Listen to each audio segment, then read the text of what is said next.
There's a pleasant breeze and glorious sunshine. Even though most of the academia's restrictions have significantly relaxed, I'm still a bit worried that the Matra might give her trouble. I need to stay here to keep an eye on the situation. Kale, can you head to Sumeru City and find out why she isn't here yet? Does it have to be me? I'd only assign a job this important to someone I trust. Are you not feeling well? Oh no, I'm fine! I've completely recovered. It's just that if I'm going to see her, I think I need to mentally prepare myself first. I know. You'll have a tough time if you go by yourself.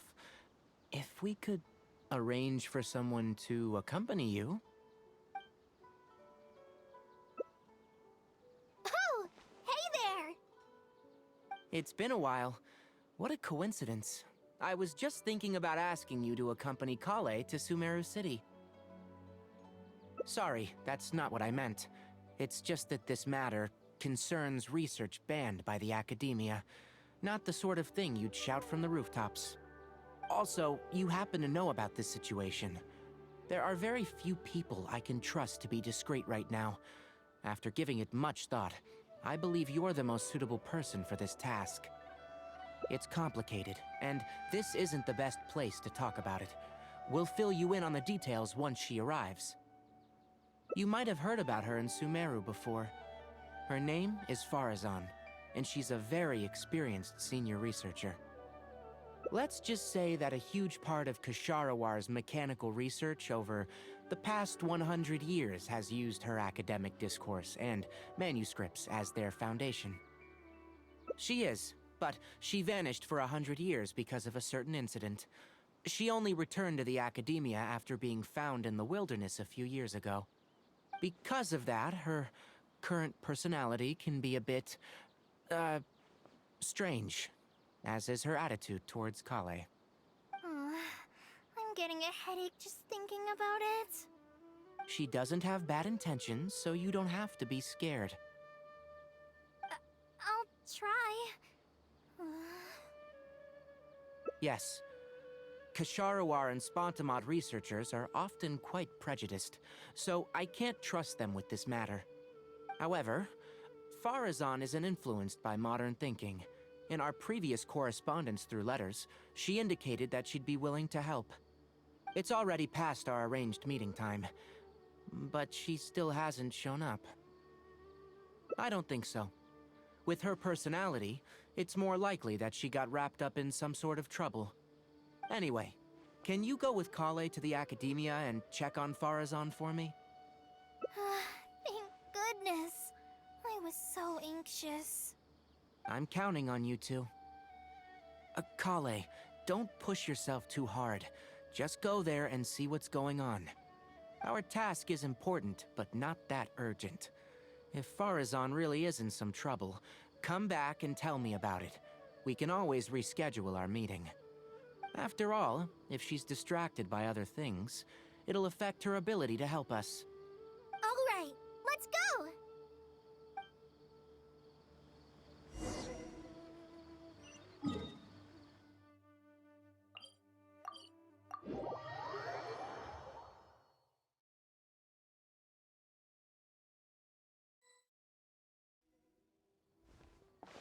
Sorry, what did you say? Oh, could you repeat yourself? As you know, I'm sure, hearing goes with age. Farzan, I said that you need to give us an answer. Ah, yes. And did you forget to add madam when you addressed me earlier? Your hearing is perfectly fine. Madam Farzan, we don't want to make things difficult for you. However, you haven't been teaching courses or supervising theses these past few years. Isn't this rather problematic as an advisor? Never mind the students, even other advisors are starting to complain. And who, if I may ask, complained? If they have any issue with me, tell them to talk to me themselves rather than waste any of your time. You don't have to tell me anything. I very well know that it's those people from Haravatat. How I wish they'd put their time into doing proper research instead. But, Madam Farzan, it has been a long while since you last made any practical academic contribution yourself. Academic contribution cannot simply be divided between the tangible and the intangible. The issue here, I believe, is that the reviewer doesn't understand the very nature of knowledge itself. In any case, it makes no sense to use a metric like this to evaluate a mentor. Which sage set this rule anyway? I should write a letter of complaint right this instant. Wait! Madam Farzan, please let me finish. That's her, alright. But the person with her doesn't look like a Matra. Shh! She hates it when people call her young! Her body apparently stopped aging during the year she was gone. So that's why she looks the same as she did 100 years ago.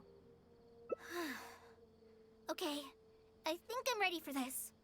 Anyway, Akara Crafts and the leader of Kasharawar would like to invite you to collaborate on this project. They're wondering if you'd be interested. Madam Farzan? Are you listening? Mm-hmm. Ah, Kale! Why are you here at the Academia? Are you feeling better now? I'm much better, Madam Farzan. It's all thanks to the Traveler and the Dendro Archon. Have you been sleeping well? You seem to be developing some eye bags. Is that brat Tainari forcing you to stay up late again? No, it's because I'm a slow learner. It's not Master's fault. It's good to be hardworking, but you need to take care of your health. I'll have to give Tainari a right talking to when I see him. I'll also prepare some health supplements for you. There's really no need. Ah, and is the person beside you the legendary Traveler? Oh, I've heard much about you before. In fact, I've been meaning to meet you for a while now. It is thanks to you, after all, that the Academia is finally getting back on its feet. Even Kali's illness is... Ahem. Madam Farzan, I believe we were still discussing the collaboration with Akara Crafts. I'd wager it's those Kasharawar dunderheads finding excuses so that I'd go to their darshan. Say no more. I have no plans to change my field of research. If you're this unwilling to participate in the collaborative project, you can also consider teaching a class. It might be difficult to teach a course with topics that only fall within Haravatat's subjects, but we can't delay this anymore. You need to give an answer. You can teach a course or participate in a collaborative project. If you don't do either, it'll be hard for me to persuade the advisors and students who have been complaining. Could you not give me a few more days to consider? This matter has been delayed for so long already. That's precisely the issue. If you don't give an answer today, I fear that someone will soon escalate their complaints to the sages. What a waste of free time these folks are. Now you two are here at Tainari's behest, I take it.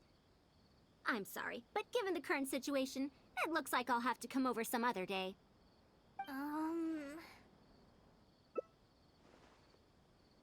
Of course.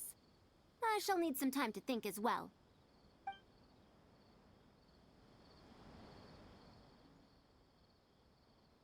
What now? She seems so busy. Master said there's no rush, but I know that he's been busy working on something at Paradise DI, so he hasn't returned to Gandharvaville for several days now. I feel for Madame Farzan, but I still want to ask her to come with us.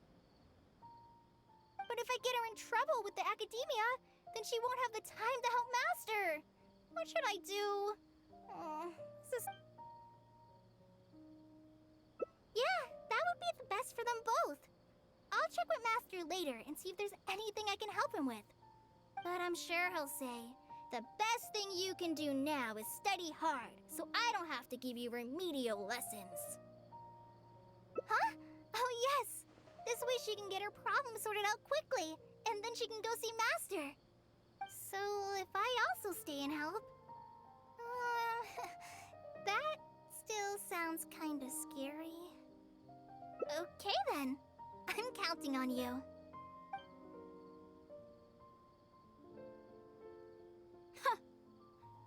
have to teach students from Haravatat or owe Kasharawar a favor. It strikes me that they might be even less happy about such a deal than I am. I think I can sympathize with them. We're back, Madame Farazan. The Traveler said that she can stay and help you. Oh, why I couldn't ask for more. In fact, I'm rather curious about the type of person the Traveler is. You were the one who taught Azara a lesson after all.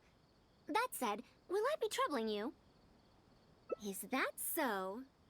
Good. It does so happen that I do have something I need help with. Now, should I apply to teach a course with Haravatat, or join the collaborative project that Kasharawar is proposing?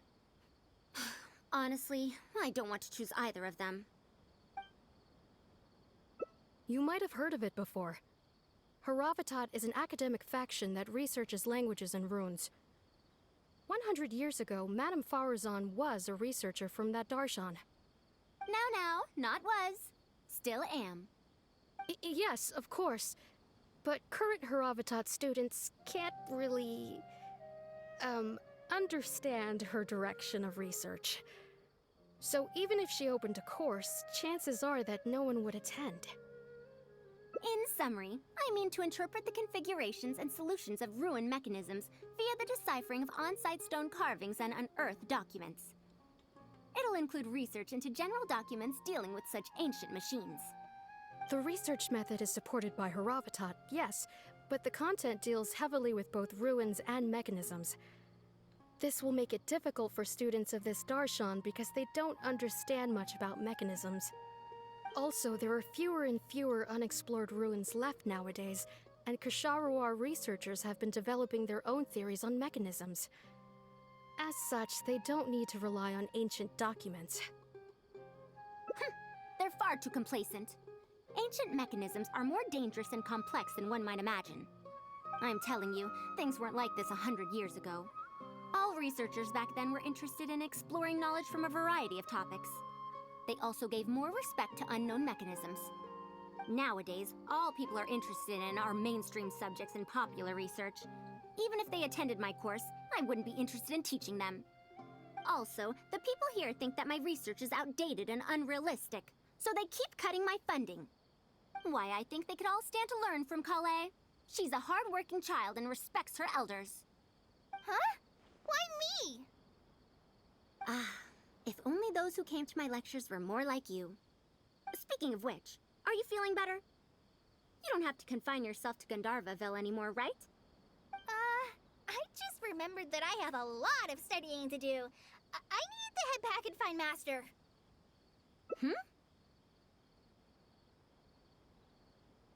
Are you telling me to start a reading course for Kale? Huh? Wait. Although Tainari has academic dealings with the academia, he isn't considered part of it. This means that Kale isn't technically a student. No, she's right. The old academia became consumed by their arrogance precisely because they ignored the public. There must surely be many people like Kale and Sumeru who are passionate about learning but cannot study due to various reasons. The old academia paid no heed to them. But if I start a reading course for Kale as a pilot, perhaps this shall come to benefit many more people in the future. I'll need to go back and ask if this is in accordance with regulations. Oh, save yourself the extra trouble. I'll come with you. If there's any arguments to be had, we shall sweep them aside together. Traveler, Kale, do wait for us a little while outside the academia. I'll be back in just... Wait! Let's catch up with her.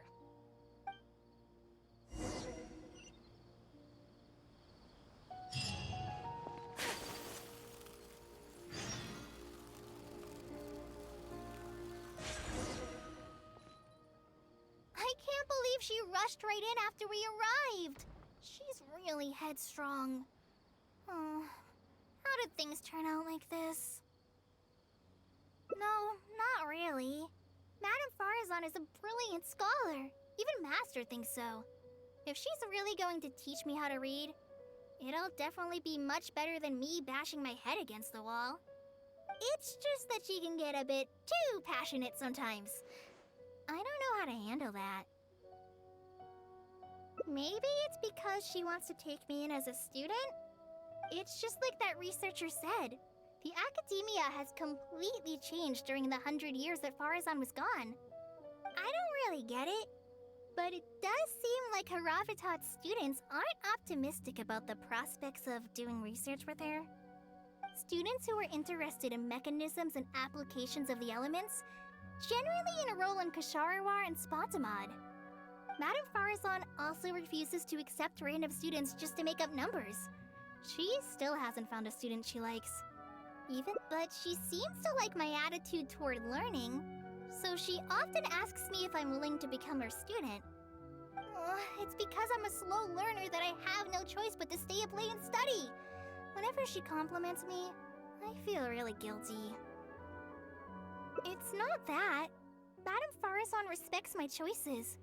She hasn't been trying to persuade me, especially since she knows I need to rest and recuperate.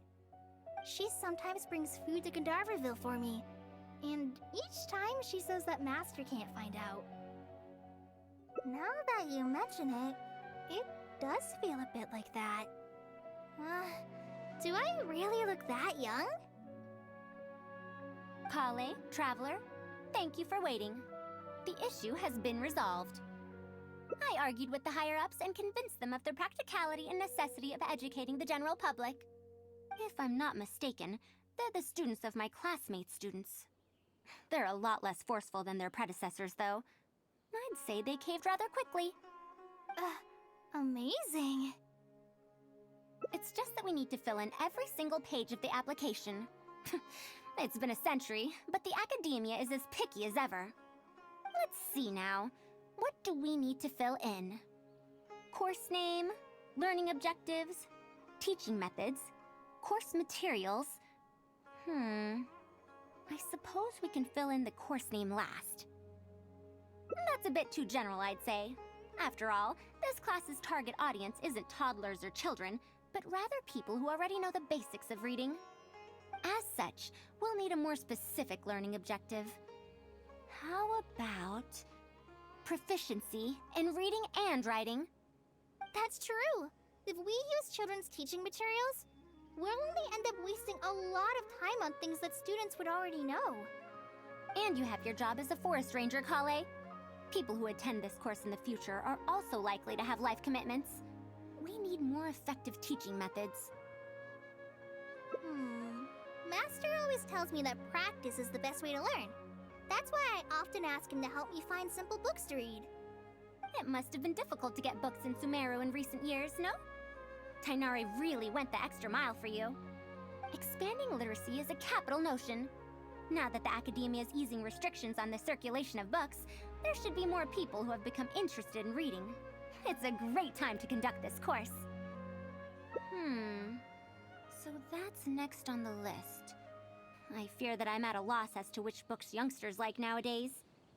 Would The Legend of Antara be too old of a story? Fair. Kale, what have you been reading lately? Me? I've been reading light novels from Inazuma. I heard that ever since we were allowed to sell books in Sumeru again, some people set up stalls at Treasure Street to sell light novels. I've been meaning to go there and check it out. Light novels? This is my first time hearing about such a thing, but I doubt I will procure suitable teaching materials from the House of Dana. Treasure Street it is. Wait for us, Madame Farazan! You wouldn't think someone as fast as her is over 100. Let's pick up the pace and catch up to her!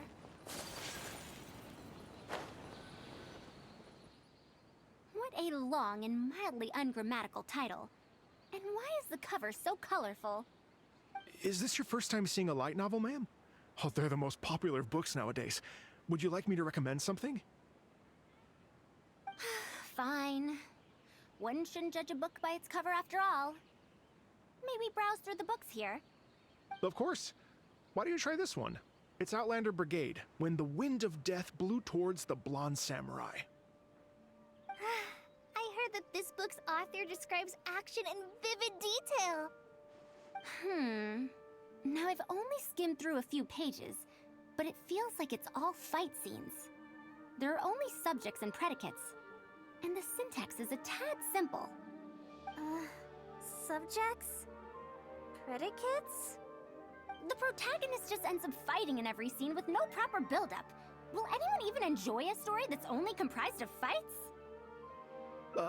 How about... the good thing about being reincarnated as a hilly churl is that I only need to eat Sunsetias to become stronger. A reincarnation isekai story? Those are pretty popular right now. Isekai? What in the world is that? Also, why does it become stronger by eating Sunsetias? Tropes? Ah, those fictional rules used to push the plot forward, yes? They're definitely effective in achieving a distancing effect. Sorry. What is this distancing effect? However, this book doesn't explain how reincarnation correlates to becoming stronger. Such an illogical rule will affect the coherence of the story. Will readers really accept this? How about this? I had to fight tooth and nail to get this in stock. Oh, that's the latest volume of Onibudo! Now that's a rather normal title length. Oh, Kale, do you like this series? Yes, but I don't like it that much. Madam, are you going to use this series as teaching material? Let me see. The dialogue flows quite well, but there are too many phrases here that I don't recognize. Third eye of perception, illusory mirror, and so on. Aren't these terms that are tied to tropes? I also thought those names were strange when I was reading them. It's impossible to derive the meaning of these phrases in isolation. Also, their morphological properties are quite pedestrian, really. Or did the protagonist purposely create these strange names to disorient their foes? So there's no deeper purpose. It's quite hard to understand stories written these days. You're right. It's such a weird book. But you keep wanting to read the next page. Even the most popular book in Sumeru back then had greater depth than anything written today. Yes, a Bahumano researcher wrote it while researching folk legends. The plot had many twists. The world building was fantastic, and even the writing could withstand scrutiny. When it was still being published, many people in the academia were reading it. Even the sages back then all described the story as a timeless classic. The series must have concluded after so many years, right? Perhaps it's even more popular now. Is there a book like that in Sumeru? I've never heard of such a thing before. What's the title? It's called Tales of Shariar. Do you sell it here? Tales of Shariar? I don't think I've heard of that before. When was it published? About 100 years ago. 100 years ago? Are you pulling my leg? What sort of book can remain popular for 100 years? The Legend of Antara is popular to this very day, isn't it? I just heard someone telling it a few days ago in a cafe. If an old story like that is still being shared, then Tales of Shariar must be even more popular. Even if that is the case, I really don't carry that book here in my store. What? Is that because of the academia's strict control over books in recent years? I can't believe they've allowed the people of Sumeru to become so uncivilized. How can they not know about the Tales of Shariar? Tales of Shariar? Oh, wait. I think I heard an antique seller on the other end of Treasure Street mention that name before. I mean, it is a book from 100 years ago. Why don't you try asking for it there? Tales of Shariar is considered an antique now? How could the academia have let such an excellent work of literature be forgotten like this? Traveler, Kale, I'm going to get to the bottom of this. Let's meet at the antique sellers. Madam, wait! Oh no, this is bad. You asked me why I'm scared of Madame Farazan, right? It's not because I don't know how to respond to her kindness. It's because I'm afraid of that ancient language she researches, because I can barely understand any of it. What if she... Even so, what if researchers from 100 years ago like to use ancient languages in their books? We've got to catch up to her!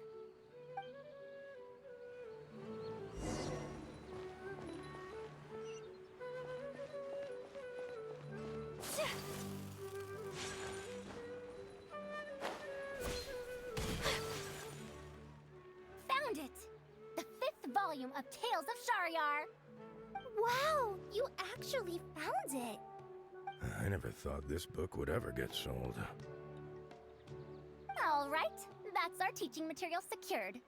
We also now know what to call this course. Analysis of Classical Texts. After all, this book is definitely worthy of being called a classic. Can I take a look? Luckily the language being used here isn't ancient at all. I can recognize a few words here and there. Huh? But why aren't there pictures in this book? As long as the writing is good, readers won't need any illustrations to imagine the scenes. Worry not, I shall thoroughly explain the difficult sections. You'll like this book, I know it. After all this time, I wonder if Aaliyah and Aziz ended up together. And who obtained the Desert Gem in the end? Sir, do you have the subsequent volumes of this series? I don't think so. Is that so? And here I thought I could finally read the ending. Never mind, I'll keep searching for the later volumes myself. If I'm to use it as a teaching material, it's better to start earlier in the series. Where are the first 4 volumes? Why aren't they all together? I don't have those either. Actually, this is the only volume I have. Is this series really that popular? No. It's not popular at all. Rather, there's absolutely no demand for it. No demand? Impossible! Back then, I'd come across at least 3 groups of people talking about it during a single stroll at the Academia. Seriously? No one told me that this book was anything special when I first got it. Where did you get this from? Can you still contact the seller? I'm afraid not. This book was sold together with a whole bunch of antique furniture. I didn't even notice it initially. Otherwise, the Matra would have come knocking. Wait, is this book actually worth a lot? It can't be, right? That's impossible. No matter how strict the Academia was, there's no way Tales of Shahryar could have fallen into such a state. I do remember a passerby skimming through the book a few days ago. However, he simply sighed and left. He sighed? Why would he react like that?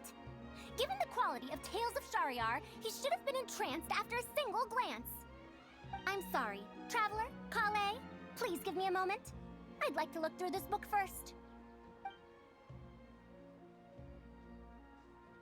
Why is there another misunderstanding between Ali and Aziz? Also, why is there no mention of the Desert Gem at all? And a new character is introduced with no foreshadowing at all? Also, what are all these new names and terms? Is this really the Tales of Shahryar I know? Well, that passerby reacted in much the same way. It's Mada from the cafe over there. You know, the fellow who spends all day telling the legend of Antara. Since that's also a very old story, maybe he knows a thing or two about that, Tales of, whatever it's called. Then let's go ask around at the cafe. Huh?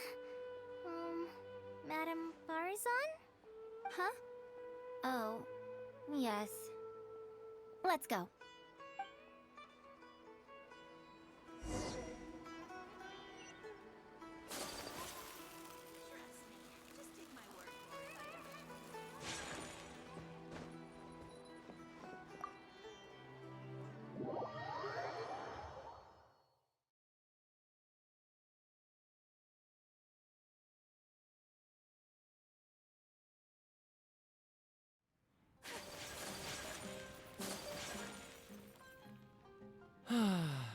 Another day, another empty room.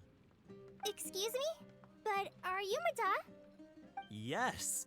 Are you here to listen to my story? Well, we actually came to ask about something else. I see. Sorry. It's fine. I'm used to it, more or less. So, how can this terribly unpopular storyteller help you? Do you know about Tales of Shahryar? Huh?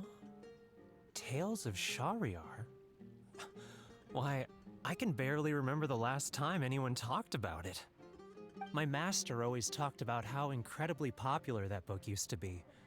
However, I tried reciting a few chapters of it at the cafe, and I found that it's even less popular than The Legend of Antara. Your master? Yes, the one who taught me how to be a storyteller. He said that Tales of Shahryar was written by his master's master's master. He also said that this great-great-grandmaster was an academia researcher, and that even the sages liked the series. He wrote 4 volumes back then, and the reviews just got better and better. You couldn't find a single person in Sumeru who hadn't read his books. And then? What happened next? Why doesn't anyone know about Tales of Shahryar now? Oh, it's hard to tell when it comes to trends. One day everyone likes stories like that, and the next day their tastes change completely. Instead of writing a proper ending, this great-great-grandmaster kept trying to extend the story. To tap into popular trends, he added a lot of tropes.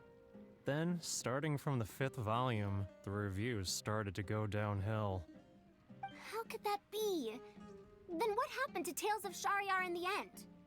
In the end, there's no ending. The great-great-grandmaster tried to write a few more volumes, following whatever trends were popular at the time, but the trends kept changing right as he published his books. He got so infuriated that he stopped writing altogether and focused on his research instead. What? So there's no ending? The readers didn't care? By that time, only a very small number of people were reading Tales of Shahryar. Anyway, my master probably exaggerated. How could a work possibly have been that popular? The only tangible thing my great-great-grandmaster left is the original draft of Legend of Antara. He also left behind many theses from his research phase. When my master talked about Legend of Antara, he'd even quote from those theses. My master is a much better storyteller than me. Even when we're telling the same story about Antara, he's always able to draw in a huge crowd. But even he won't recite Tales of Shahryar due to its ever-changing writing style and its lack of an ending. So, Antara's story is the one that lasted through the years. Well, not even sages can definitively ascertain the quality of something like a story. In the end, only time can separate the classics from the fads. Only time? Madame Faruzan? It's been 100 years. Perhaps some things I once believed to be great aren't so after all.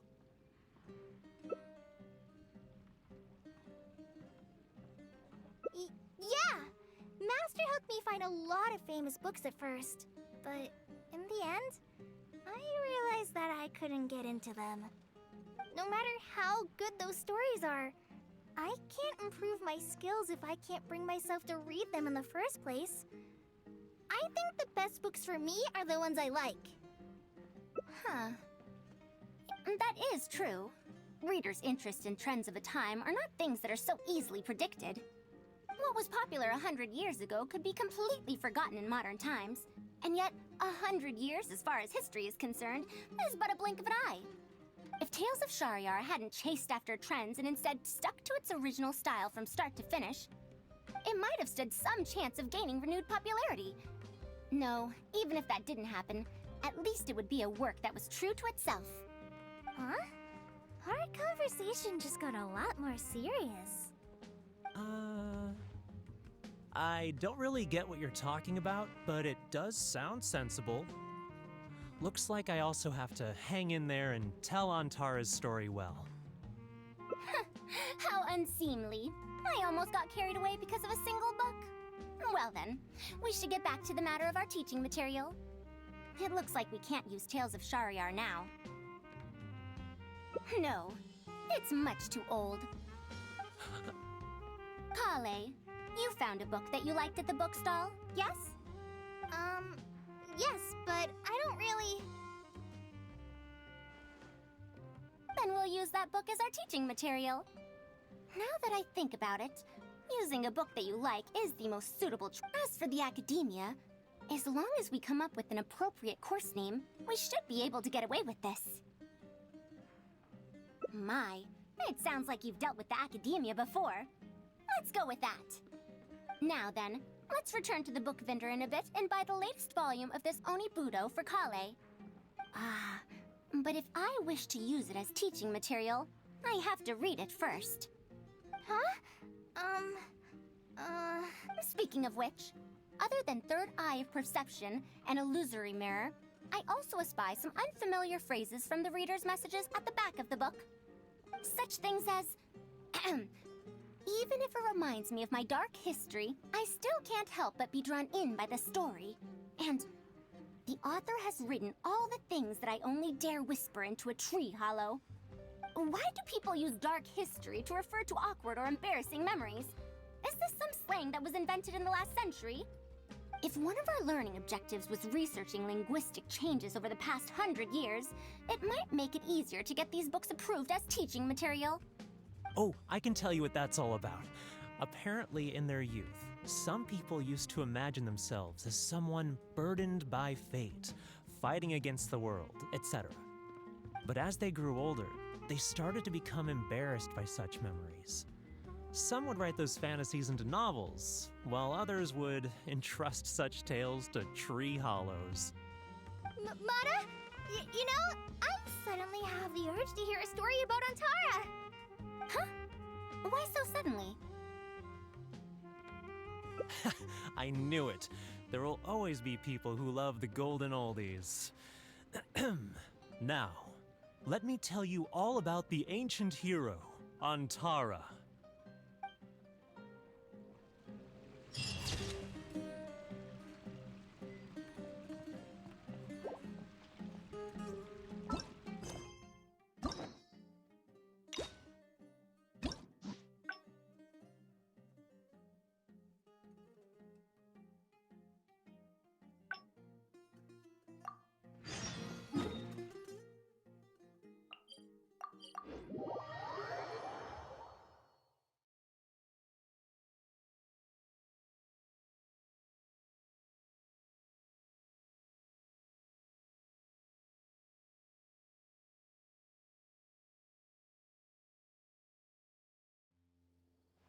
What Master said there's I feel, but if I get around.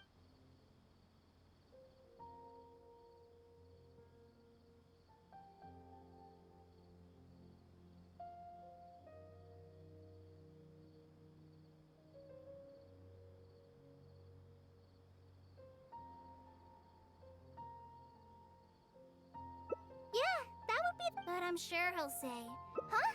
Oh, so if I also stay and help, okay?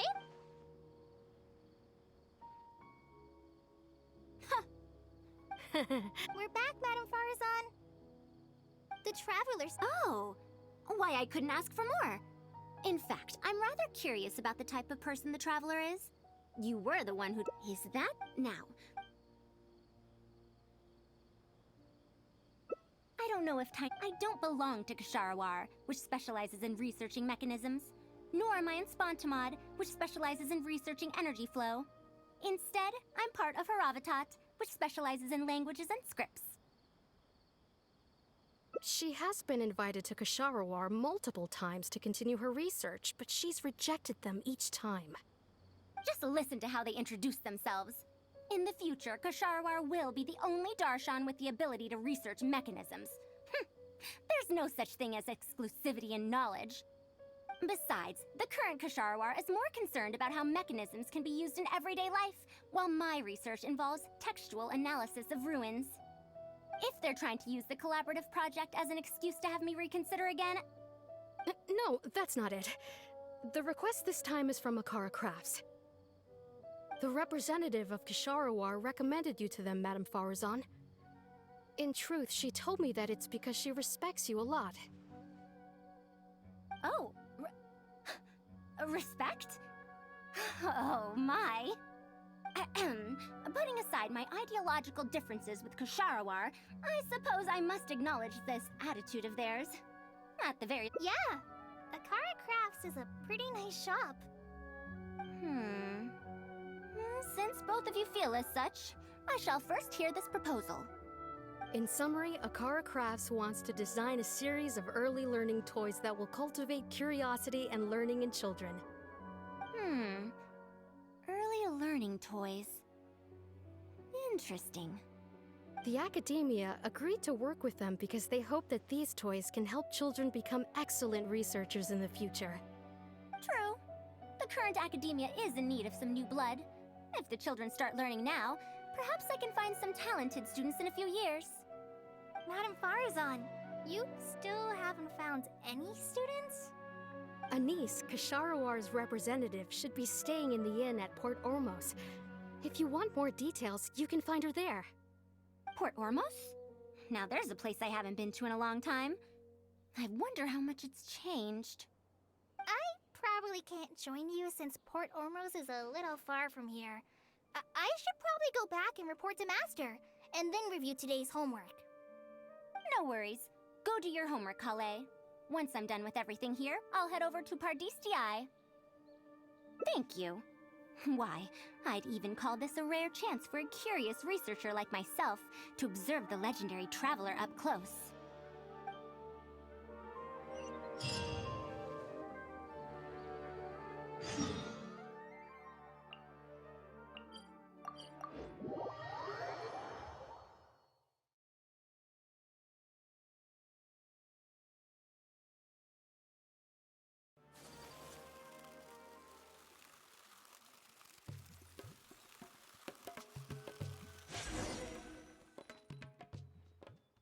Madam Farazan!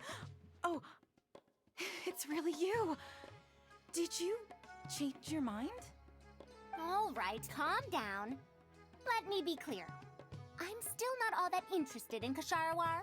I'm just here to see how the project is going. After all, you're here as representatives of the academia in this collaboration. The reputation of all research is at stake here, so I will not simply stand by should mistakes get made. Either way, it's good that you were willing to come. Now, we've given Akara Crafts many ideas over the past couple of days. However, their owner thinks that our designs are too complicated, which will drive production costs too far up. That's expected. Students who have never had to deal with budgetary constraints probably don't understand how important it is to keep costs low. How enviable. Oh, If you join the Kasharawar, your budget will be as big as you want it to be. I guarantee it. That's enough. I will not repeat myself. Take me to Akara Crafts owner first, if you please. All right. He's usually at the slope up ahead recruiting volunteers to test out his toys. Let's just head over.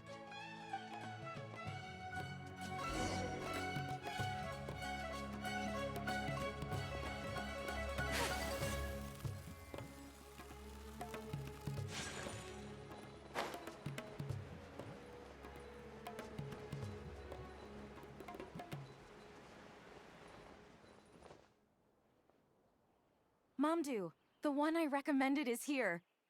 Oh, so you're, Madam Farazan? Yes, that's me. Ah, wonderful. We haven't been able to make any progress on our collaboration recently. We've made many suggestions, but Miss Anise thought that those ideas were too simple and wouldn't be effective in training the mind.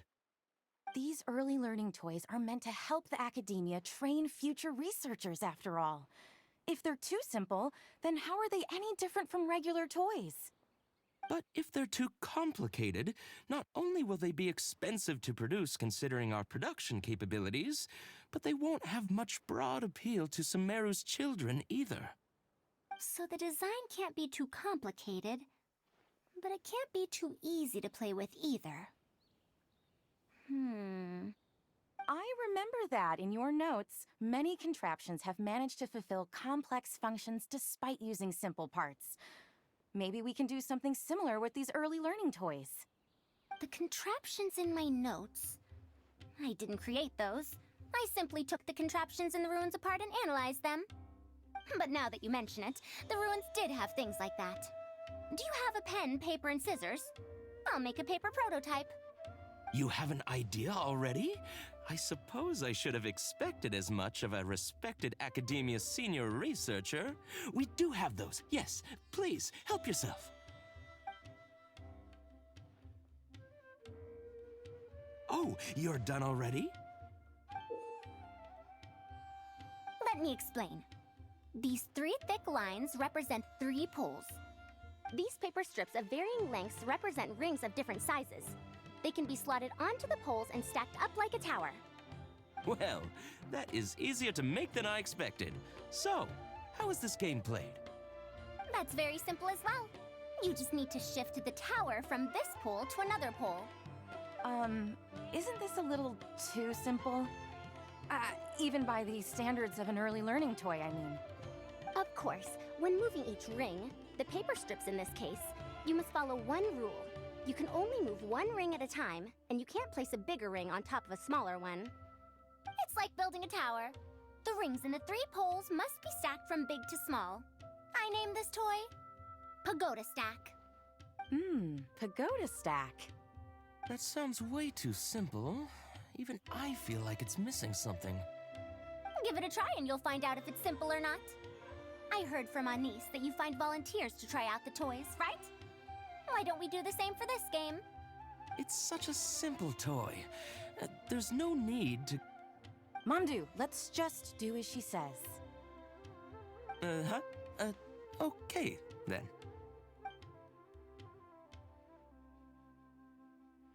And that's how you play this game. You can all give it a try. Let's see who's able to move the tower to another pole in the smallest number of steps. You called everyone here for such a simple toy? It doesn't look like it'll take that many steps. Come on, we all promised to help Mr. Mamdu test out the new toys. He said he'd give us new Genius Invocation TCG cards. Ugh, fine. Let's get this over and done with so we can head back and play cards.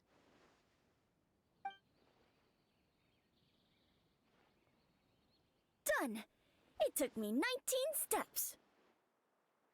Huh? It took me over 20 steps.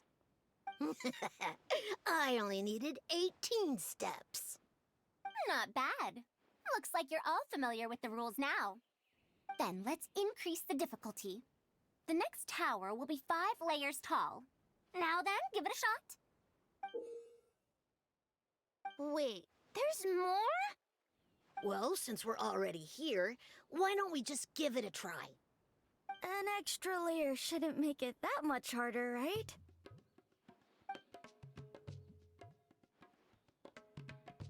What's going on? I've already moved over 30 steps, but I'm still not done yet. I'm almost done. Looks like I'm the faster one this time. Done! It took me 35 steps. What? How? This pagoda stack toy is pretty fun to play with. Good. We'll try it one final time. This time, we'll add 2 more layers, making 7 layers in total. Mamdu, we've still got quite a few paper strips here. Why don't you give this a go as well? Do you need that many steps for something this simple? Let me try. Madam Faruzan, allow me to try it as well. You were looking at it quite seriously just now. Are you starting to understand the principles involved? I think so. If you want to test out your hypothesis, you'll just have to play and find out. Got it. We don't have enough paper strips left for you, Traveler. However, by the looks of things, you seem... Why don't you guess what the lowest number of steps needed to solve a 7-layer pagoda stack is? Oh, color me impressed. You figured it out so quickly. Let's see how well they do then. If I move this small ring, then the big one won't be able to go on top of it. Oh, this is going to take more steps than I expected. I've lost count of how many steps I've taken. Can I restart? This got a lot harder.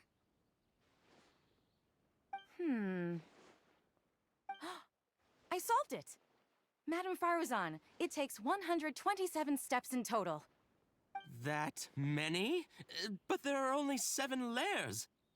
For every extra layer in the pagoda stack, the move order you need to consider becomes much more complex, and the number of steps required will at least double. More accurately, it will require double the steps, plus 1 each time. You did well. You didn't underestimate the principles behind it just because it's an early learning toy. The complexity of any given contraption isn't determined by the number of parts it has. The way the parts interact and the rules behind how it operates are important too. Oh, I see. No wonder you emphasized in your notes that no contraption should ever be underestimated. I see. So even a simple toy can become complex with the right set of rules. That's right. The rules used for Pagoda Stack are the simplest kind when it comes to ancient contraption-making techniques. I could spend some time picking out all those machines that do something similar and write you a reference book. Once that happens, you can give the volunteers the reference book and paper prototypes and find out which toy is the most popular. Do you have any other toys? Yeah! When can we play with them? In about 2 days or so, I think. Anise, if you're free, can you help me with the illustrations for the reference book? Of course. I'd be honored. 2 days should be enough for us to find more volunteers. Then we can organize a huge conference here, at which we can announce which toy we'll be making. You'd be most welcome. We need more people to get a healthy range of opinions. The more, the merrier. Thank you for coming here with me today. I'll walk back with you.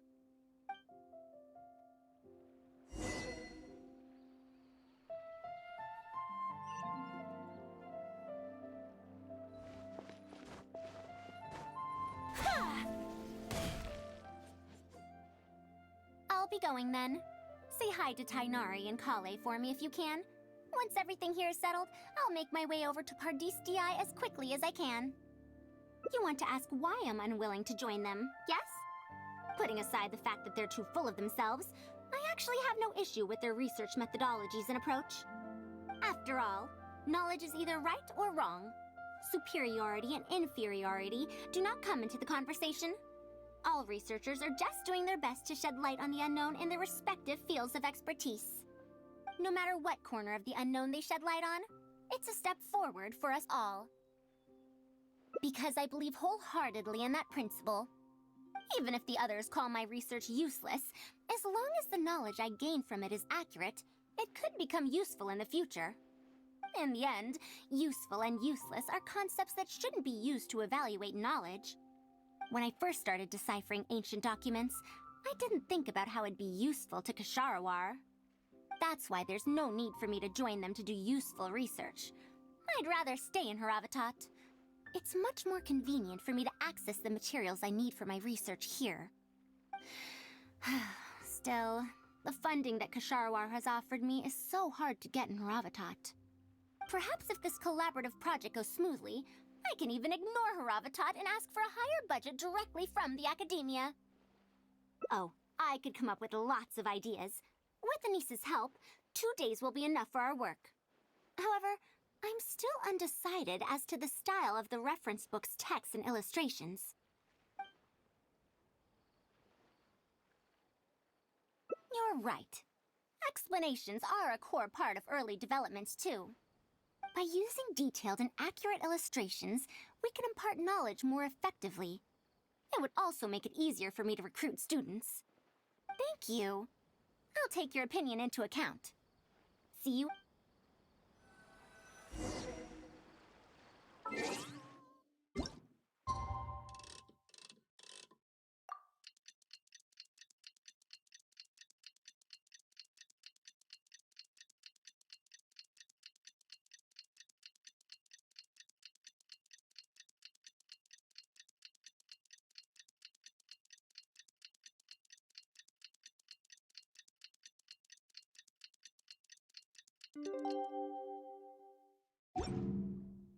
A blade is like a tea leaf. Only those who sample it many times can appreciate its true qualities.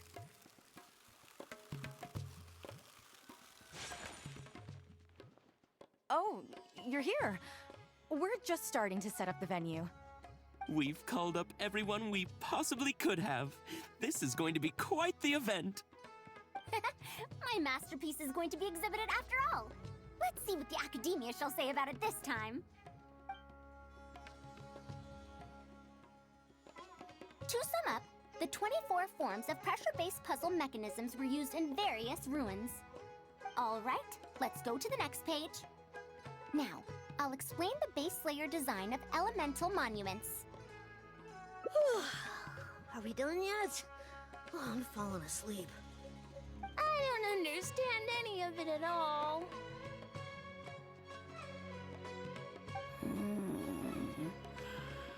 Are these really toys? They sound a bit too dangerous to buy for children.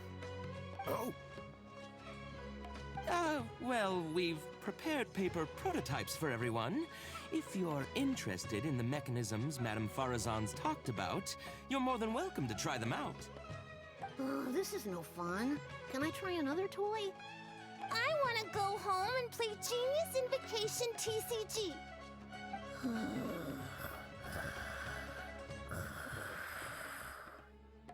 Forget it.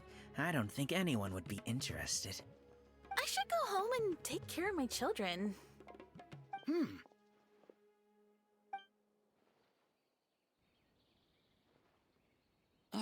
How did this happen? Forget about getting opinions from others. No one even wanted to stay and try them out. I'm sorry. I think we miscalculated. No, you simply gave suggestions. I was the one who decided to follow through. Anise, too, was only following my instructions. I will find a way to make up for this error. Please, give me some time. I'll write another reference book. Excuse me, but are you the one who wrote this reference book? Yes. Who are you? Ah, you're that man Mountain who was in the crowd just now. Do I stand out that much? Well, I guess I don't look like someone who'd have anything to do with toys. Let me introduce myself. I'm Kamal, the branch master of Sumeru's Adventurers Guild. What's the branch master doing here? Were you looking for us, or did something happen? I came to Port Ormos to visit some old friends. On the way over, I saw the booklet you were handing out, so I came to take a look. Can you print a few more copies of this booklet and sell them to the Adventurers Guild? Also, could you make full-fledged models of those paper prototypes and sell them to us as well? What does the Adventurers Guild want with these toys? You may see them as toys, but to adventurers who need to deal with all sorts of machines and contraptions within ancient ruins, this booklet is a true treasure. We have many members who can't read, so books are of little use to them. What they know of handling mechanisms has been learned solely through word of mouth. Even if the Academia granted public access to all their books, there are people who can't use them. Ah, and our booklet is practically all pictures. Well, it is designed for children. It might be a bit too difficult for children, but it's perfect for adventurers. Also, those paper strips, you called them paper prototypes? If you can make wooden versions for demonstration purposes, even the most illiterate person would be able to follow along and understand. If we can supply a model set for each branch, and if each adventurer carries a booklet with them, then ruin exploration will become much safer. You really think so? I mean, yes. I always knew it. Knowledge will always be needed, one way or another. Making models of contraptions for the Adventurers Guild? To be honest, that sounds like a good avenue to explore to me. We'll probably have to send in a separate application, but it shouldn't be an issue. After all, this concerns safety during the exploration of ruins. It's a problem that the Academia is actually trying to address as well. Then let's cut to the chase and discuss the details of our first order. The amount we're offering to pay in advance is this much.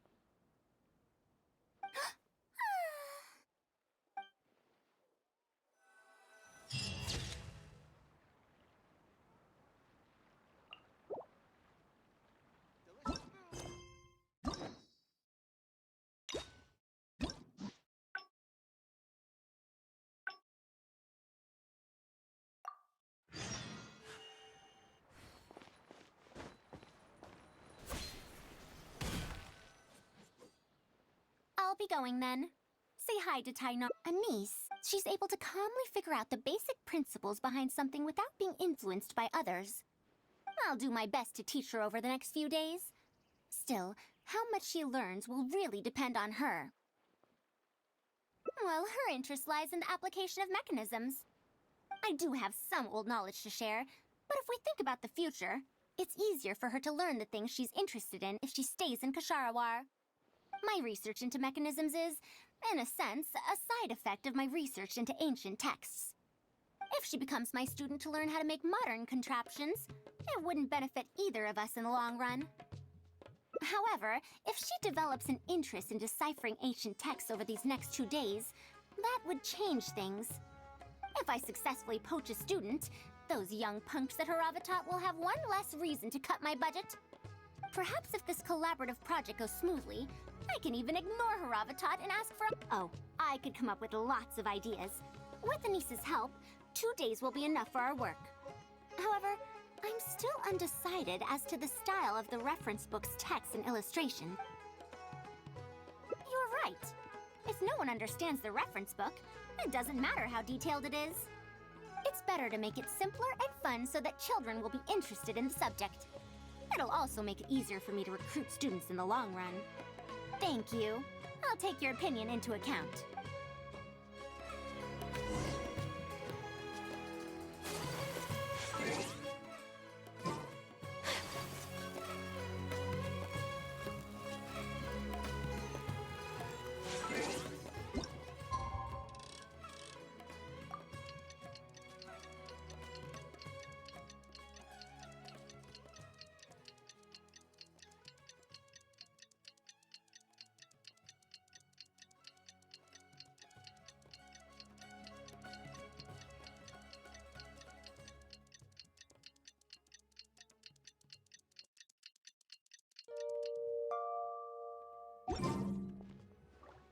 Oh, you're here. We've called up. My masterpieces. And if we activate this little mechanism just like that, a Sumeru rose will appear at the top of the cane. Oh, I see. I thought it came out of thin air! It's amazing! If the mechanism was bigger, you could make a rabbit appear, right? Then you can't use a cane. Could you switch it out with a hat or something? You're applying what you learned creatively. Not bad. Let's look at the next page.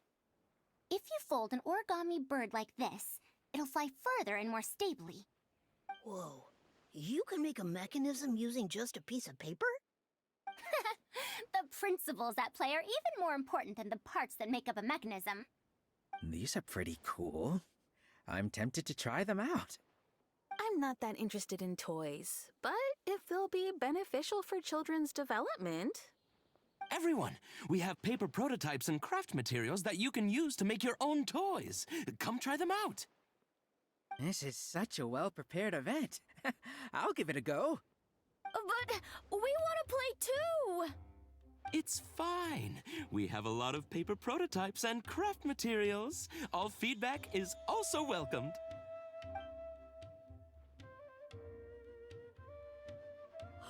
Oh, my origami bird flew further this time. Professor Faruzan, how can I make mine fly further? Just madam will do. Maybe in the future, you may indeed get the chance to call me Professor. You may wish to pay attention to these few details. Here, for example. All right, try it again. Wow, it really did fly farther! Madam Faruzan, will we learn origami at the Academia? Of course you will. If you become a researcher, you can explore any field you like to your heart's content. In the future, if you want, you can even become one of my students. But Mom and Dad said that there are 6 Darshans in the Academia. Wait, was it 7?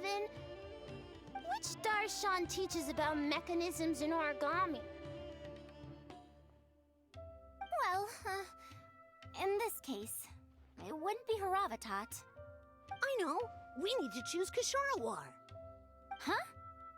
want to attend Kashara in the future and fold even better origami birds. I want to make even more awesome mechanisms! Actually, the other Darshans do have their own specialties too. For example, Haravatat specializes in... Pay attention, children. Children? How did this happen? What if we end up in a Darshan we don't like? Does that mean that we won't get to learn about the things we do like? No, that won't happen. Take me, for example. I'm a researcher from Haravatat, but I research mechanisms. See? The only person able to restrict your curiosity as a researcher is you. Do you understand what I'm saying? Not really. Huh. It's all right. You still have a long road ahead of you. Now, do you want to learn about some other machines? Let me tell you a story about pressure-based mechanisms and elemental monuments.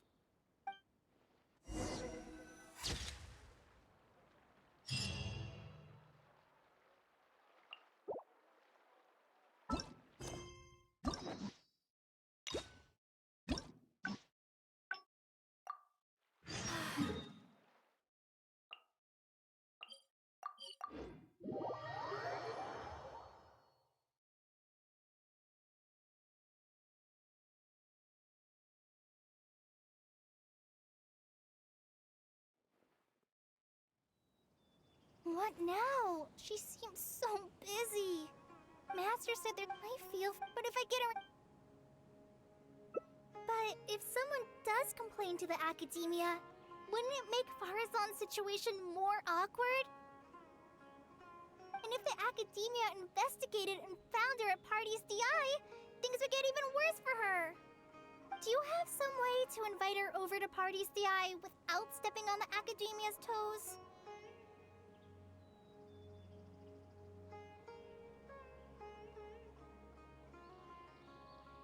Okay then. I'm counting on you. Huh. I have to teach students from Haravatat. Madam Faruzan, we're back. Sorry for asking again, but are you sure you can't go to Party's DI today? Well, since you're asking me so sincerely, let's just ignore the academia and... Please, Madam Faruzan, focus. Today's the deadline.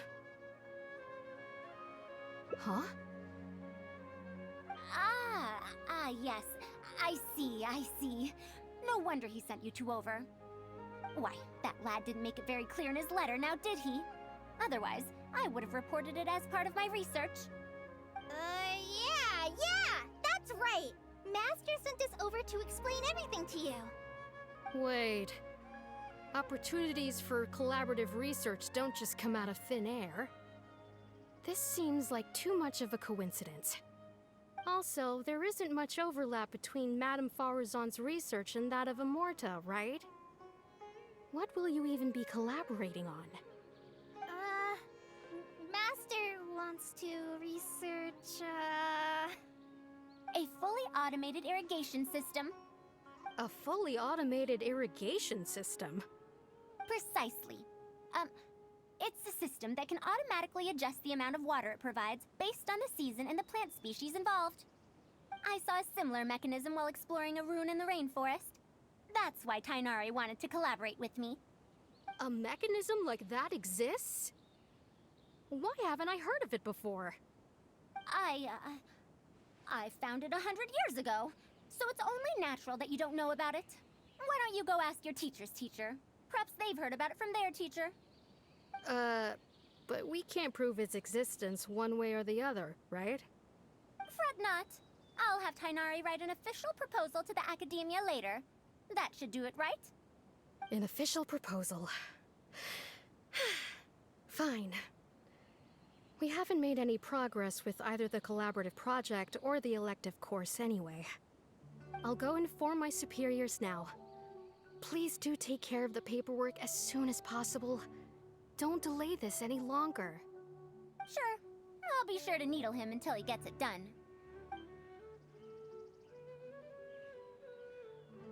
Phew. I think she bought it. Even though this is our first meeting, I must say, we make a good team. Wow! You made up that excuse on the spot, huh? Madam Farazan, did you really find an irrigation system 100 years ago? If the academia asks for any details... Who knows? It's been 100 years, so it wouldn't be too surprising if I've forgotten a few details, no? Huh? Then how will we explain things to them? I'll let Tainari worry about whatever documents we might need to send to the academia. If I'm right, the request he has in store for me won't be any simpler than the academia nonsense.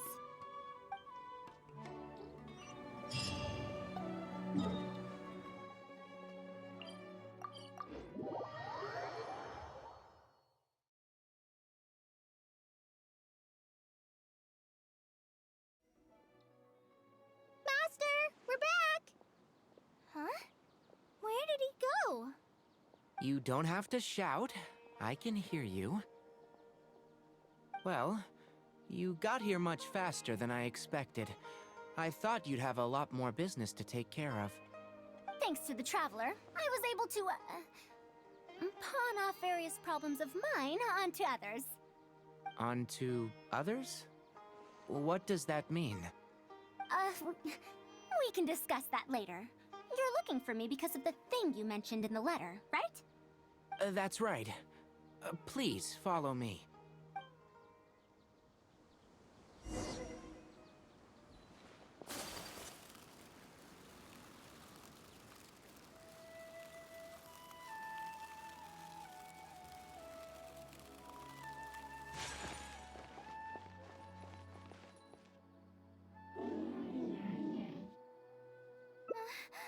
A monster?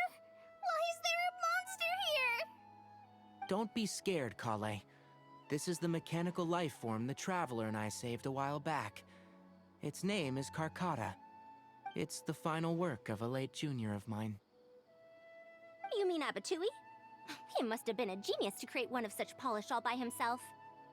It's uncommon that a Spontamod researcher is able to create such an intricate machine.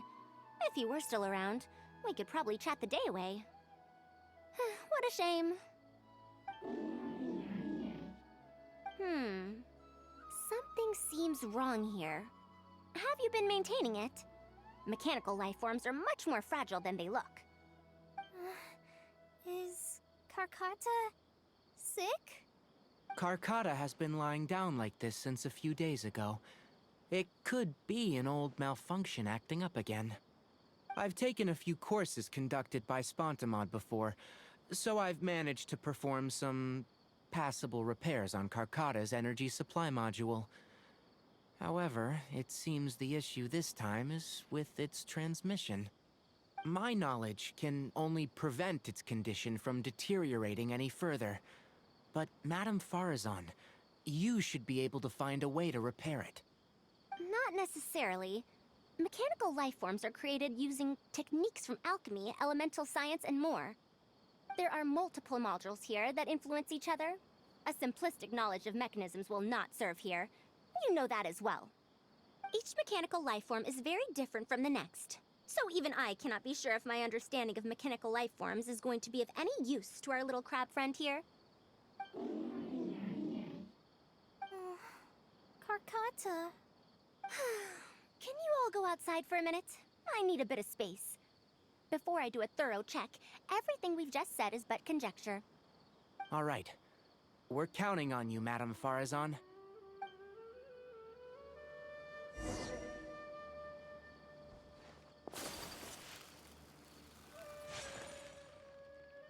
We'll wait here till Farazan finishes her inspection.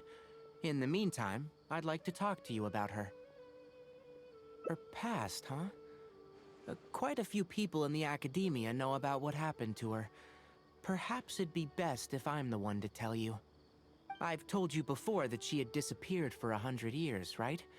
From her perspective, trapped might be a more apt description. Her exact words were, that ruin was crawling with traps and coded inscriptions from wall to wall. I did all I could to decipher the code and deactivate the traps to escape the ruin, but there was no way out. I lost track of time, and I ran out of pen and paper. In the end, I had to use stone shards to write on the walls and on the floor to decipher the code. Then, before I realized it, I ran out of space on the walls and floor. I had to calculate all the possibilities in my mind. After that, my memory started to become fuzzy, and my cognition slowed down. She doesn't remember anything else, including the location of the ruin, and how she finally managed to escape. When she was found in the outskirts of Sumeru a few years ago, she looked exactly the same as she did 100 years prior. However, she was in a stupor and struggled to form sentences. Only after a lengthy recovery period could she speak again. The academia speculates that she must have gotten trapped in an unknown ruin while researching machines a century ago. And because of the ruin's special properties that halted her aging, she was able to use those 100 years to crack the trapping mechanism and then escape. Though she had finally broken free, 100 years had passed. Everyone she knew and everyone who knew her was already gone. In the end, even the academia had to rely on century-old records in the Akasha to confirm her existence. Don't make that face. I'm not telling you this because I want to drum up sympathy. She wouldn't want others to pity her because of past events. Rather, she sees that period of entrapment as an experimental error. As a researcher, she must accept everything that results from her experiments, even if they don't fall within expectations. Even after going through so much, she's returned to Sumeru and still hasn't given up on her research. Due to changes over the years and drift in academic subjects, she holds some rather strong opinions about the current academia, and she has no shortage of detractors herself. What I want to say is that no matter what era we're in, Faruzan is a true senior researcher, in every sense of the word. She has her own deep understanding of various ruins and machines. If there's a chance, you should talk about them with her. It'll definitely be helpful for your journey. Master, Madame Faruzan's done. Oh, let's head over. With any luck, she might have figured something out.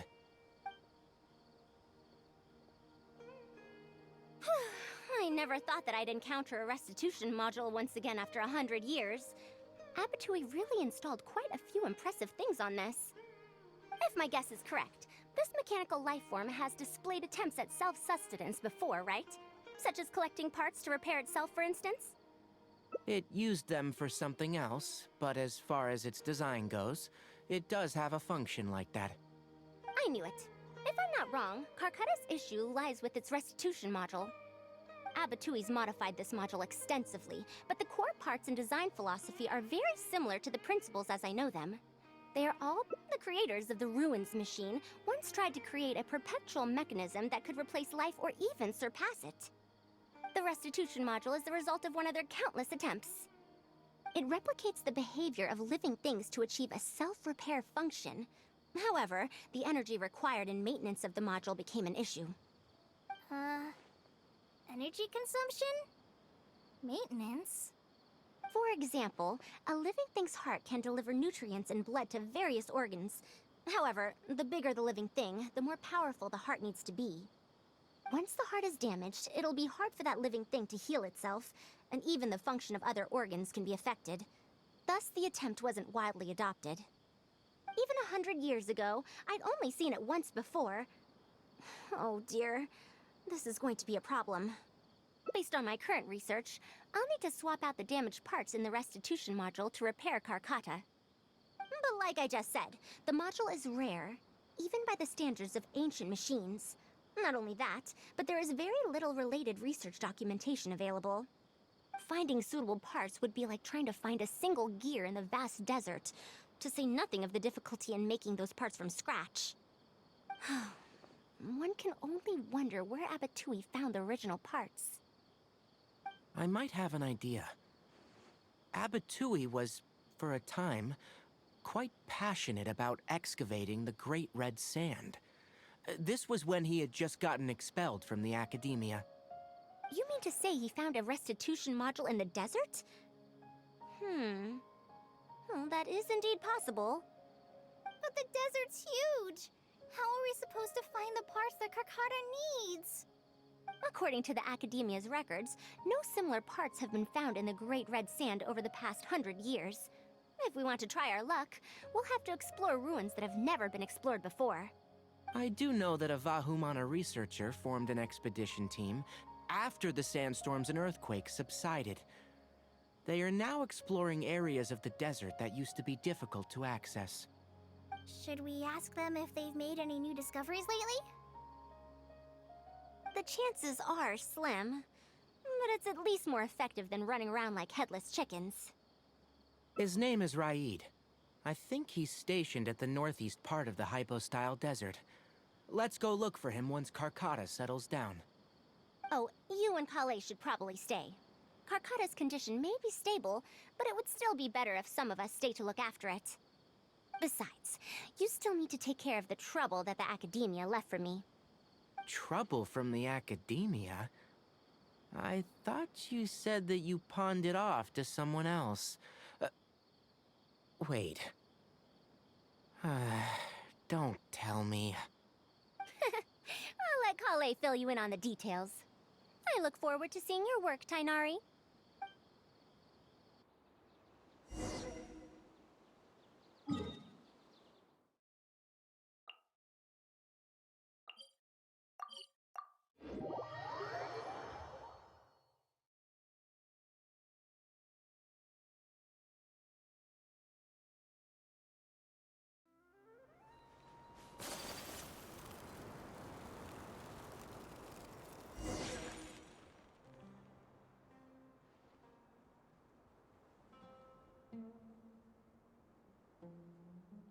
What is this?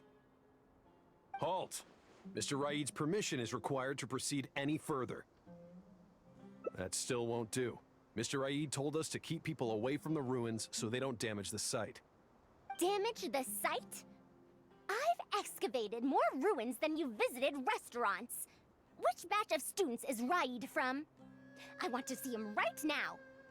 He isn't at the campsite now. You should all leave. Only he can give you permission to enter. What a stubborn guy. You're right. Even if there is new information, we still have to wait for him to come back so we can ask him about it. So let's just see what we can find out from the people here. I'm going to give that Raid a good talking to when he gets back. Starting from who in the world mentored you?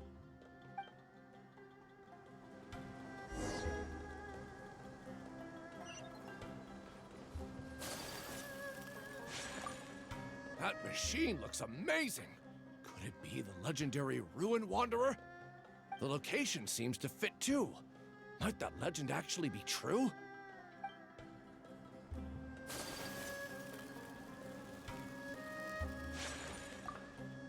The ruins? Don't know anything. We were only hired to deliver water and supplies to them. Forget excavation. They won't even let us get close to the camp where they're staying.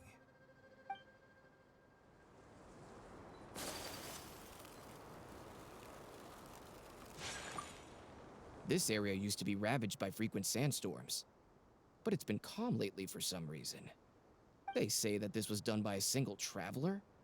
But seriously, is such a thing even humanly possible?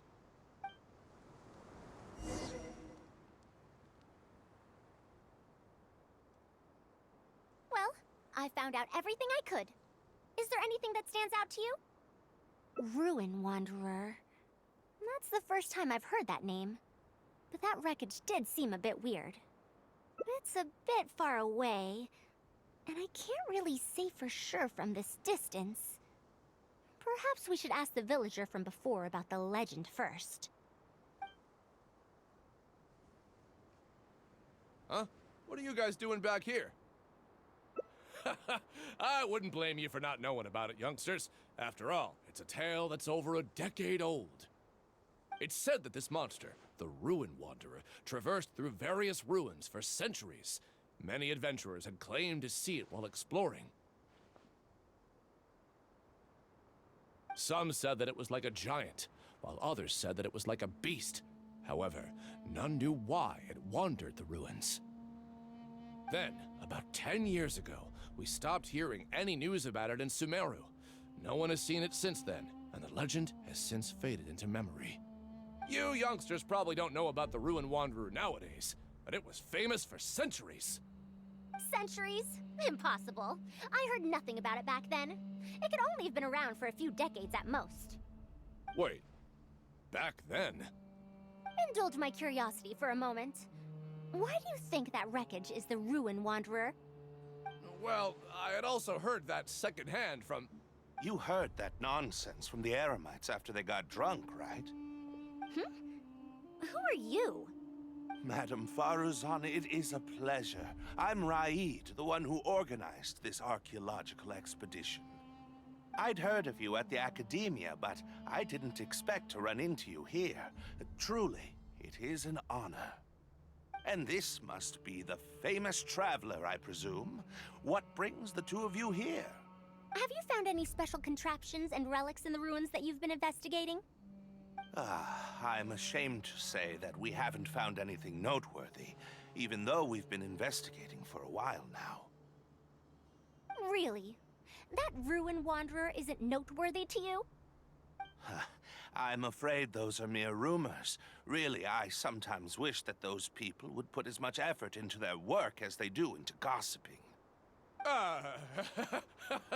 You're right, sir. I'll get back to work now. The wise do not buy into rumors, so it is said. I believe that you too, Madam Faruzan, do not put any stock into such baseless talk. It is also said that real knowledge shall come from practice. I can help you research the excavated relics and see if I can find out anything new about them. You can take credit for any new discoveries. I believe this offer to be sufficiently attractive. In truth, I could ask for nothing better than your help with our research. However, you two must be tired after a long journey. I'd feel bad if I set you to work immediately. It's getting late and my subordinates and I are heading back to the camp to rest. Why don't you find a place to spend the night first? There's a tent that the villagers occasionally use to rest. It's a bit simple, yes, but I hope you won't mind. Since you need to rest as well, let's do just that.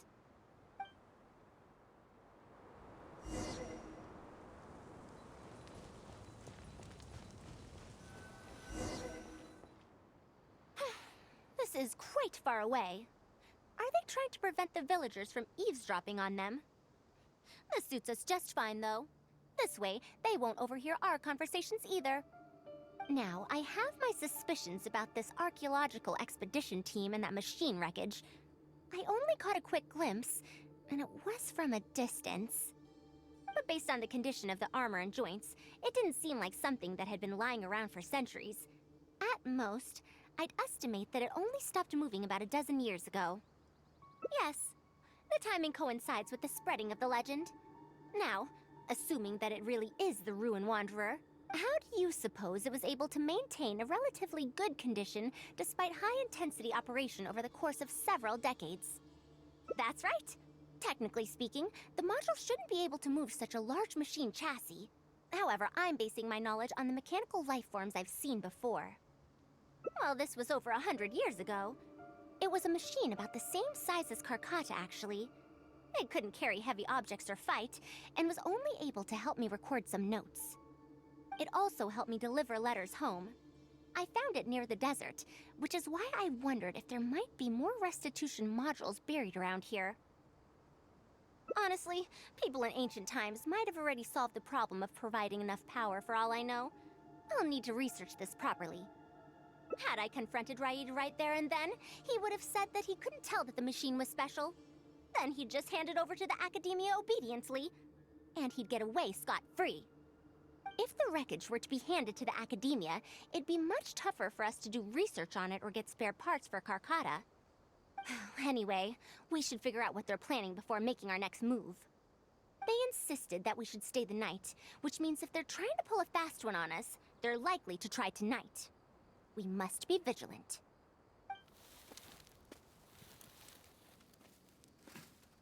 Are Are those sounds coming from the excavation site? I knew they wouldn't be able to wait. They must be scared that we might discover something tomorrow. Not a single person guarding the campsite. This must be quite the manpower expenditure. I'll see if they left any clues behind at their camp. Keep watch and help me stall them if it comes to that, would you? All right.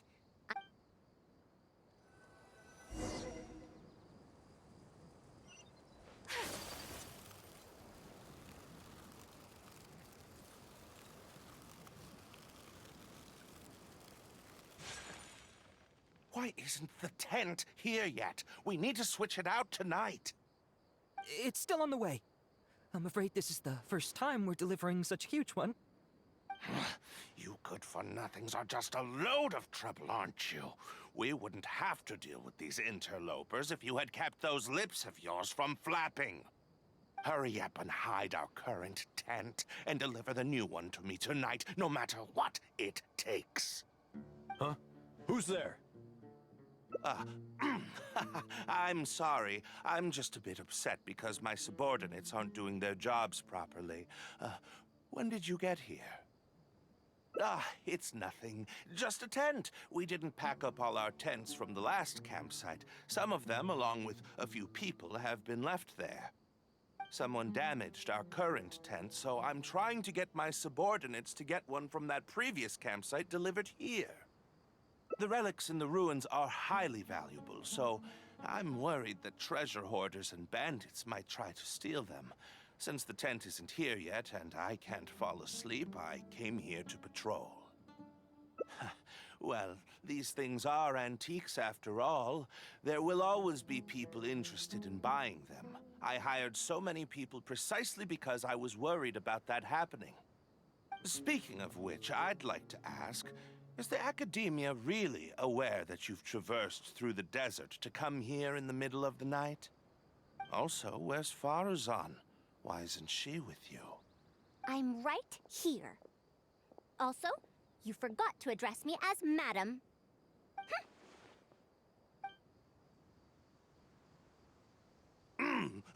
Sorry, Madam Faruzan. You were all making so much noise that I couldn't sleep, which is why I got the Traveler to find out what was going on. But for some reason, that one task took forever, so I came to check in on the situation. I'm very sorry for disturbing your rest. I'll tell my subordinates to be quieter on patrol. Good. Come on, Traveler. Let's head back. Yes, we came to check out the situation, didn't we? Well, we should get better rest so that we'll have energy to investigate tomorrow.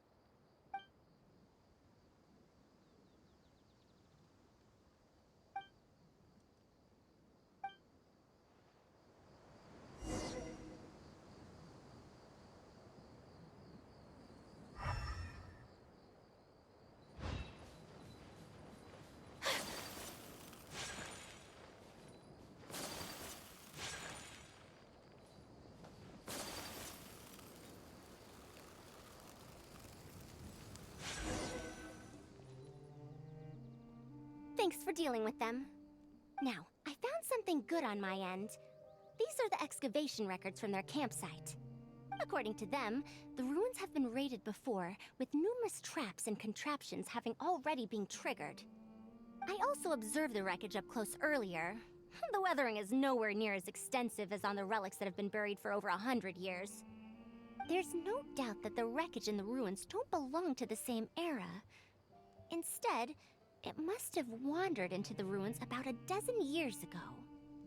It could have fallen into a trap or encountered a glitch within the ruins, remaining stationary like that until it was discovered recently. However, I still don't know why they'd want to hide it. I have no doubt that the researcher could definitely reach the same conclusion I did. The last few pages of the excavation records are written in code, which I still need time to decipher. The answer may lie within those pages. It's just wordplay. And if anything, that's my wheelhouse.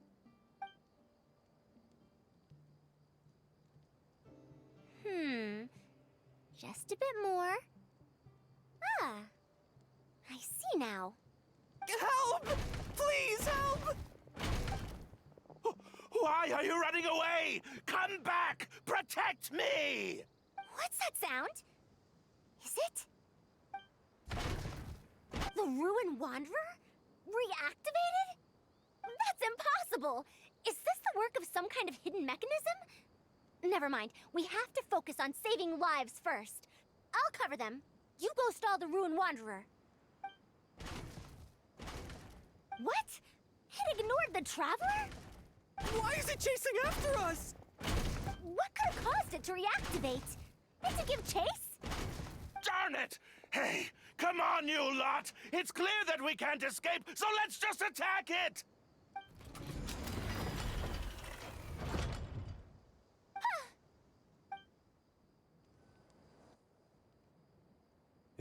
It stopped? Hey, you guys, get up there and tell me what's going on. But what if it suddenly moves?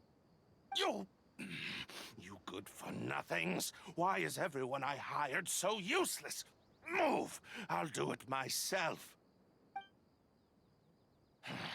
Looks like this thing's parts can't handle the load of functioning anymore after years of disrepair.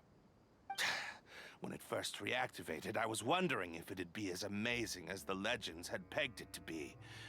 I didn't expect it to be so much weaker than it looks. How disappointing, you say? Now, is that because you won't be able to sell it for much? Faruzan, you may be my senior as an academia researcher, but that doesn't mean you get to slander me. You wrote these excavation records, did you not? Or perhaps calling it a ledger might jog your memory a bit better. I don't recognize that thing. January 3rd, excavated 5 tents. January 5th, 3 tents sold. January 10th, 1 special tent pre-sold. It must quickly be switched out with an old tent. You're supposed to be an archaeological expedition team, and yet here you are, secretly selling the relics and profiting from it. When you believed that you had found the wreckage of the Ruin Wanderer, you tried to switch in wreckage that you had excavated previously to pull the wool over the Academia's eyes. After all, there would probably be many wealthy buyers interested in purchasing the legendary Ruin Wanderer in the black market, yes? And then we arrived just before you could finish your work. That forced you to speed up your plan, and you tried to complete the switch overnight before I could investigate the wreckage. In your haste, however, you accidentally activated the Ruin Wanderer instead. Did I get that all right? I don't know what you're talking about. You lack the curiosity befitting a man of knowledge, nor do you have respect for mechanical life forms. You're not fit to be a researcher. Ridiculous. Curiosity? Respect? I'm not here to hear you preach. Hey, we're leaving. Mr. Aid! Behind you?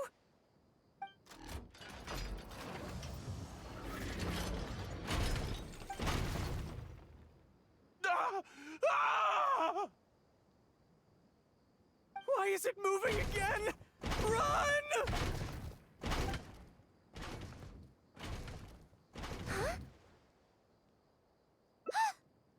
Some said that it was like a giant, while others said that it was like a beast. However, none knew why it wandered the ruins. Technically speaking, the module shouldn't be able to move such a large machine chassis. However, I'm basing my knowledge on the mechanical life forms I've seen before. Centuries? Impossible. I heard nothing about it back then. It could only have been around for a few decades at most. Why is it chasing after us? So you've been looking for me this whole time?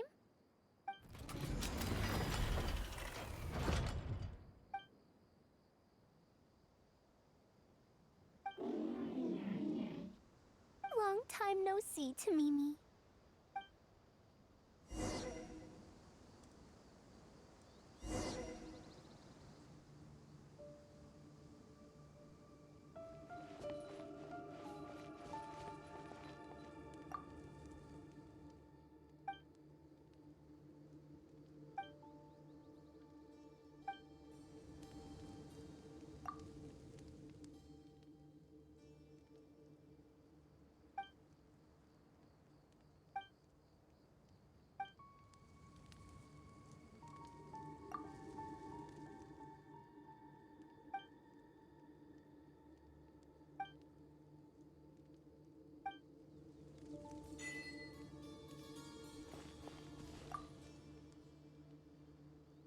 Dear Farazan, I hope you're doing well.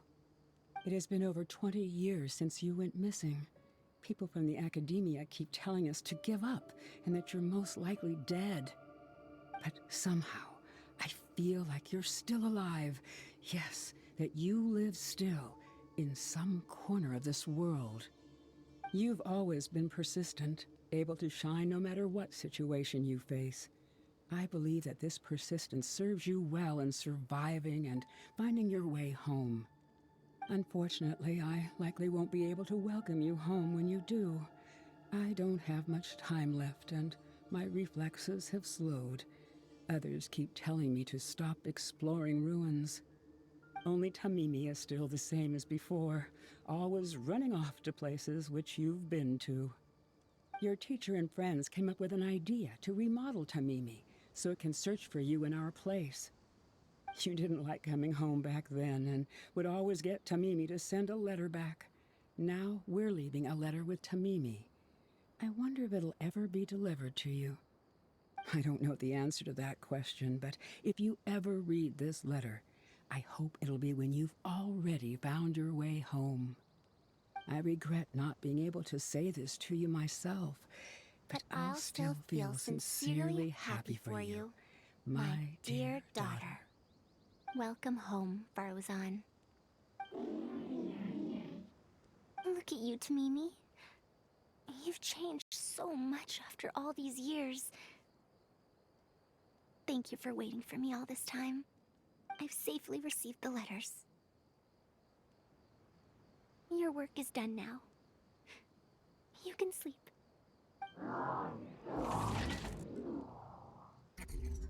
Tamimi, the mechanical life form I encountered back then. When I would go on expeditions, it would follow me, take notes for me, and send my letters home. When I met with that accident, it was on the way to deliver a letter for me. I once thought that I'd never get to see it again. I didn't expect my teacher and others to remodel its self-repair function, upgrading it to self-learning. And so, in order to plumb the depths of unknown ruins and overcome dangerous traps, it repaired and modified itself using parts it found along the way. One decade of wandering became many, and soon, Tamimi, which used to be incapable of even moving heavy objects, became the Ruin Wanderer. All so it could deliver these last letters from them to me. The strain to support such a huge body must have turned out to be too much for your heart, right? Even after the remodeling, its restitution module still can't function perfectly in perpetuity. It has been pushing itself beyond its limits over the past few decades. Just like a living being, mechanical life forms have a limited lifespan. It probably became trapped in the ruins all those years ago because its shelf life had run out. It most likely only reactivated because it detected my presence. And then it mustered up everything it had to deliver that last letter. Now, it can finally rest in peace. Tainari told you what happened to me, right? You don't have to apologize. It's not like this incident is a secret in the academia. Besides, I've always treated it as a failed experiment. As a researcher, I must accept this result. However, finding out that so many people were affected by my failure does make me feel somewhat conflicted. Can you head back to Pardis first?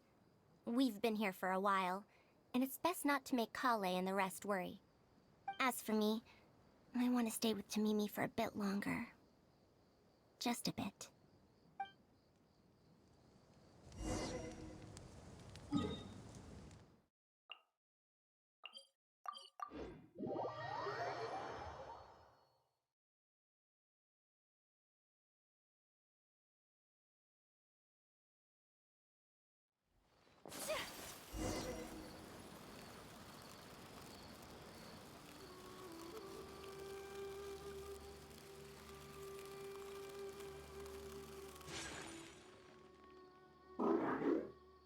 You're back!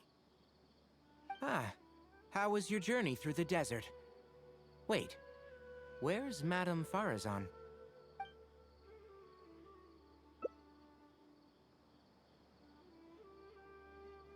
Oh no.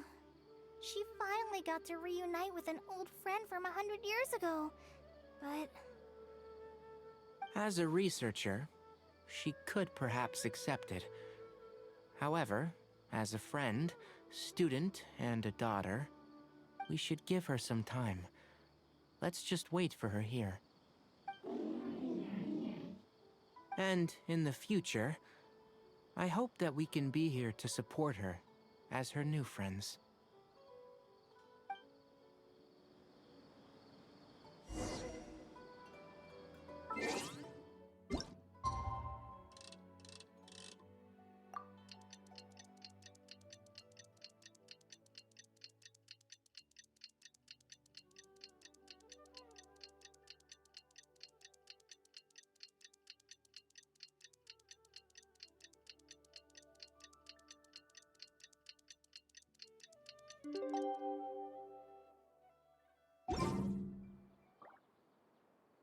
I'm back! What? Is there to be no welcoming party?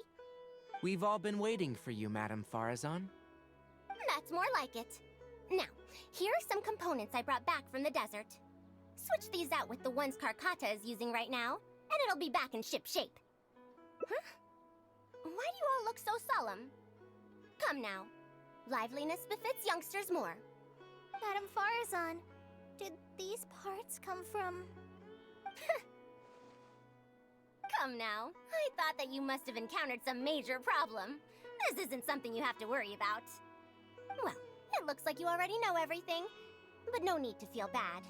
Like I said before, as researchers, we must learn to accept our failures. Tamimi had been operating beyond capacity for a century, and I'm unable to repair it with my current abilities. Not even with these parts. It would thus be much better to use them to extend Karkata's lifespan. As a senior, it is only right that I do something for the people who come after me. That holds true for both researchers and machines. Besides, I didn't say that I would be giving you these parts for free. They will only be used for Karkata temporarily. Otherwise, you wouldn't be able to help me with my research. I'll be sure to revive Tamimi once I've fully deciphered and replicated the creations of the ancient civilization. All right. I'll do my best to help. Me too. Although, I'm not sure if I'll be much help. Thank you. If they could remodel Tamimi successfully even back then, there's no reason why we won't be able to do even better. And when that day comes, I'll be sure to say, welcome home, Tamimi.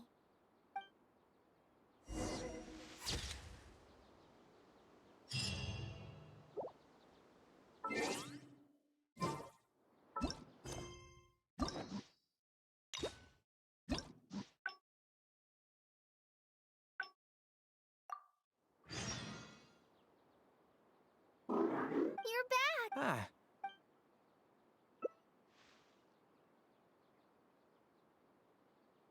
Ah. So, Madame Farazan has some other things to settle. All right. And to think that Raid was doing all those things on the sly.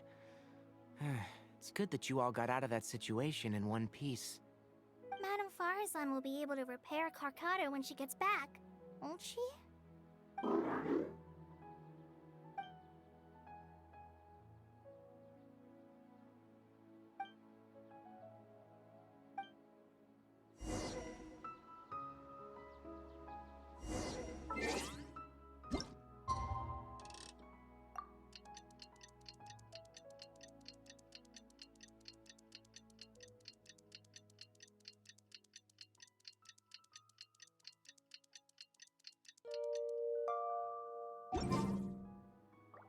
I'm back! What? Is there to be no welcoming party? Madame Farazan, we're over here! That's more like it. Now, here are some components I brought back from the desert. Switch these out with the ones Karkata is using right now, and it'll be back in ship shape. So this is a relic of an ancient civilization. Unbelievable. Thankfully, it didn't end up in Raid's unscrupulous hands. Unscrupulous, huh? Sounds like you already told them what happened. Is that so? Thank you. We will talk about everything else later. It's nothing. I've already given all the evidence we have against Raid to the Academia. They're going to be very busy. Too busy to bother us, I'd wager. I'll start repairing Karkata then. Kale, can you help me out? Of course!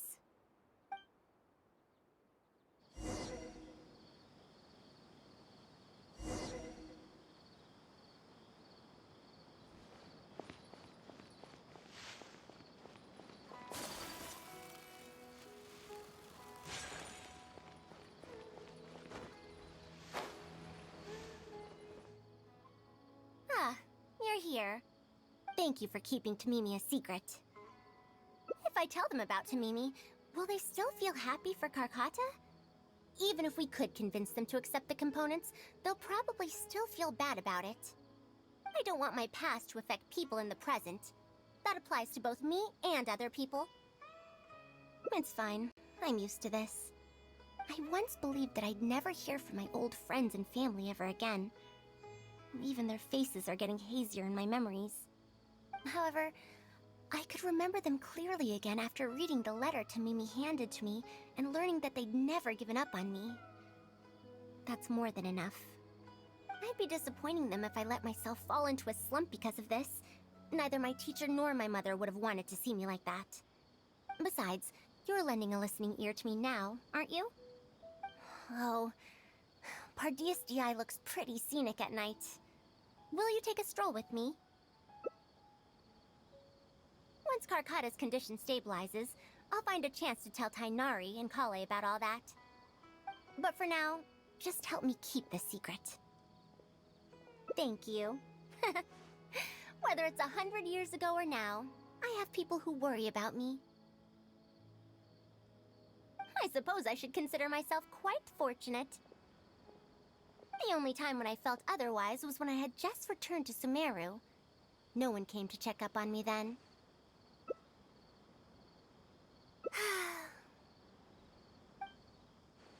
Yeah, I'm home.